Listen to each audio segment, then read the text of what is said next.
Oke teman-teman semua, selamat berjumpa kembali dengan Lucky Motor. Senang sekali hari ini saya bisa berjumpa kembali dengan teman-teman semua, terutama kawan-kawan subscriber. Terima kasih banyak atas segala dukungan kawan-kawan semua. Oke teman-teman semua, pada hari ini saya memenuhi request dari beberapa kawan-kawan ya yang meminta untuk mereview ini motor Soul GT setelah kita upgrade mesinnya menjadi 200 cc. Mumpung sekarang hari Minggu, kita buka bengkel setengah hari dan saya akan review ini motor sambil jalan-jalan.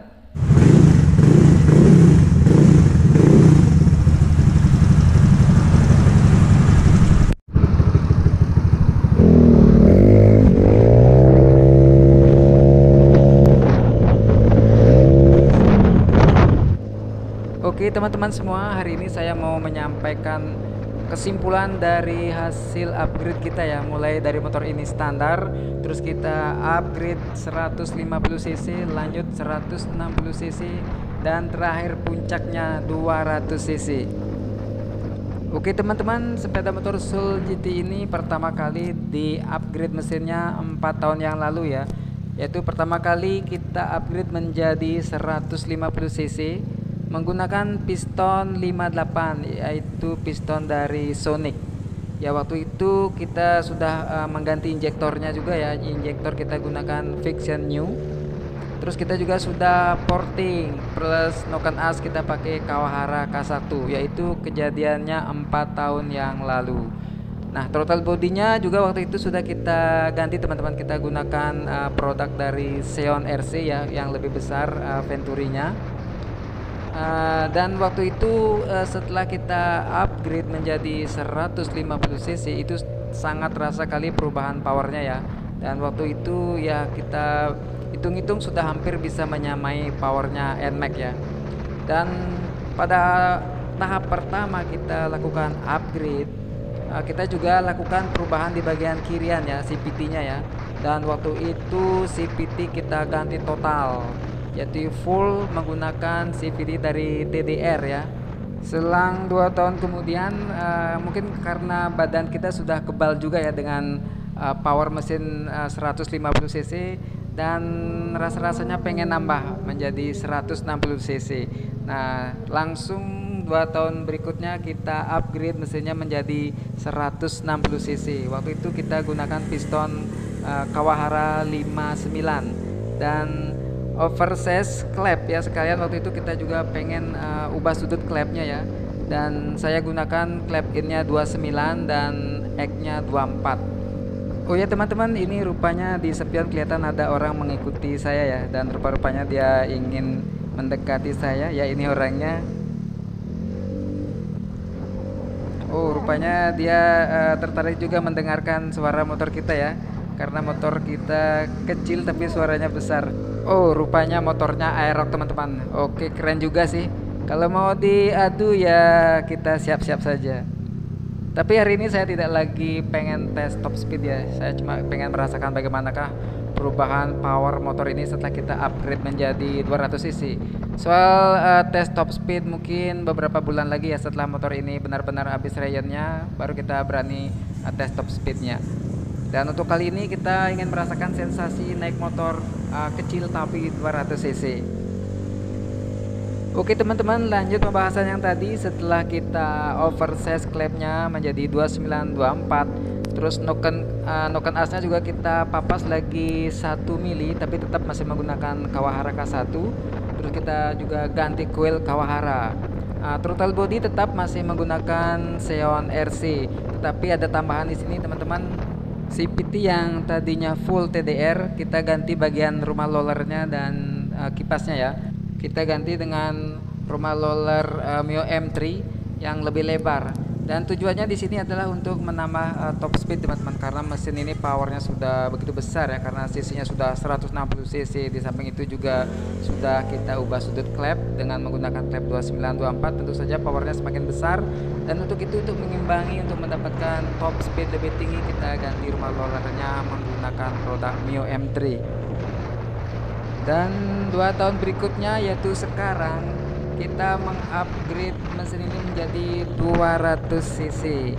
Oke Oke teman-teman, perubahan yang kita rasakan ya setelah kita upgrade mesin ini menjadi 200 cc, yaitu dengan mengganti piston menggunakan BRT 63, dan sekalian juga saya sudah stroke up ya, stroke upnya 2 mm, jadi total naik turun menjadi 4 mili ya. Itu cuma menggunakan pen dari Moto One, pen stroke up dari Moto One ya. Throttle body kita gunakan produk BRT dengan diameter Venturi 32. Terus untuk CVT-nya tetap teman-teman masih tetap menggunakan yang sebelumnya ya. Di sini saya cuma menambahkan injektor ya, injektor kita perbesar ya, menggunakan injektor yang ukuran 180 cc. Tambahan lagi satu TPS. TPS kita gunakan produk dari Filipina, mereknya 4S1M. Yaitu yang kita lakukan terakhir kali ini ya. Nah, untuk teman-teman yang menanyakan bagaimana rasanya motor Soul GT ini setelah kita upgrade menjadi 200 cc. Oke, hari ini kita akan bahas ya. Yang pertama tentu saja suara mesinnya teman-teman. Jadi suara mesin 200 cc itu sangat beda sekali ya. Dan saya sangat suka sekali mendengar raungan mesinnya ya. Apalagi ini knalpot sudah kita pakai knalpot racing produk dari R9. Jadi suaranya sangat enak sekali didengar. Dan banyak juga orang-orang di samping kita itu suka melirik ya kalau kita pas geber suara knalpotnya. Oke, itu yang pertama masalah knalpot. Dan yang kedua, setelah kita upgrade ini menjadi 200 cc, motor ini tidak lagi mengenal mana jalan datar, mana jalan tanjakan ya. Pokoknya dilibas saja. Mau datar, mau nanjak itu rasanya powernya nggak ngaruh ya. Mau digoncengin juga, jadi tidak ada perbedaan ya. Tetap saja powernya besar. Jadi sangat berbeda sekali dengan saat motor ini masih standar. Begitu melewati jalan tanjakan sedikit saja itu sudah terasa ya, powernya sudah turun ya. Apalagi kita goncengan, jadi terasa sekali saat-saat itu power mesin itu menurun. Tetapi setelah kita bikin motor ini 200 cc itu tidak ada masalah teman-teman. Mau nanjak, mau goncengan, pokoknya powernya tetap saja garang. Pertanyaan selanjutnya yang banyak dari teman-teman menanyakan kepada kita ya, apakah motor ini aman untuk harian? Ya begitulah pertanyaan yang sering muncul. Dan di sini saya sampaikan bahwa motor ini memang sengaja saya rancang ya untuk harian. Jadi bukan untuk drag, bukan untuk race ya, bukan untuk balap. Oleh sebab itu motor ini sengaja kita buat kompresinya tidak tinggi. Jadi biar gampang di starter dan motor ini tidak terlalu panas ya. Karena bagaimanapun juga untuk motor cc 200 ini tanpa radiator itu kalau menggunakan kompresi tinggi itu sangat panas sekali ya. Jadi itu tidak nyaman untuk harian. Ya lain halnya kalau tujuannya untuk balap. Jadi salah satu kuncinya untuk kenyamanan dan keamanan untuk motor harian. Jadi cc besar boleh tapi kompresinya jangan terlalu tinggi. Itu saja sih teman-teman. Tetapi untuk motor-motor yang sudah menggunakan radiator seperti kalau di Yamaha seperti Xeon, terus Aerox, NMAX itu tidak masalah teman-teman. Jadi mau cc besar terus kompresi tinggi, jadi karena sudah ada pendingin radiator ya sebagai pengamannya. Jadi tidak masalah ya. Nah, kalau motor ini Soul GT ini karena tidak menggunakan radiator, jadi cuma menggunakan kipas angin saja. Jadi kita tidak boleh menggunakan kompresi yang tinggi. Oke teman-teman, jadi kesimpulannya setelah kita upgrade menjadi 200 cc, motor ini tidak masalah teman-teman. Jadi oke-oke saja, aman-aman saja, mau dipakai harian, dipakai touring sekali-sekali juga boleh ya. Karena ini motor tidak panas. Setelah kita lakukan tes perjalanan selama sekitar ini mencapai jarak 20 kilo ya, 20 kilo bolak-balik berarti 40 kilo. Dalam 40 kilo perjalanan sampai di rumah motor ini tidak terlalu panas ya. Jadi masih oke-oke saja. Jadi masih dalam batas normal. Jadi kalau teman-teman ada yang berminat untuk membuat motornya di-upgrade menjadi 200 cc, mungkin metode ini bisa diaplikasikan di motor teman-teman.